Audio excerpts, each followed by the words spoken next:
one book. ఎందుకంటే అది వారి తప్పు కాదు అని ఎందుకు చెప్తున్నానంటే అప్పటి వరకు కూడా వారికి బోధించినటువంటి బోధకులు పాస్టర్స్ ఎవరు కూడా ఈ లోకంలో అన్నిటికంటే చిట్ట చివరి అధికారం దేవుని వాక్యానికి ఉంది, ఆ వాక్యానికి నువ్వు లోబడాలి అన్న విషయాన్ని వారు చెప్పలేదు కనుక They have not taught them that the authority can be found in one book.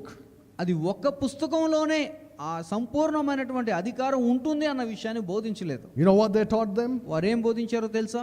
Any version is fine.